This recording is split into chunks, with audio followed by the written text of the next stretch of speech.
शिकतो. प्रिय मित्रांनो, आम्ही 8वीच्या मुला व मुलींनी अभ्यासाचे महत्त्व सांगणारी एक छोटीशी पथनाटिका बसवली आहे. अभ्यासाची खरी ताकद. चल अभ्यास नंतर करू, आधी मोबाईल ठेवू. हो, गृहपाठ उद्या करू.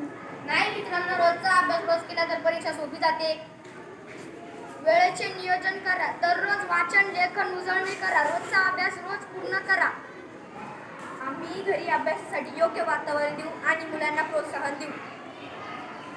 मॅडम, आता मला समजले, अभ्यास केल्याने यश मिळते. मी आजपासून गृहपाठ वेळेवर पूर्ण करेन. रोजचा अभ्यास यशाचा पाया. वेळेचा सदुपयोग उज्ज्वल भविष्याचा मार्ग. मोबाईल कमी, अभ्यास जास्त. शिकूया, वाचूया, पुढे जाऊया. ज्ञान हीच खरी संपत्ती आहे. रोज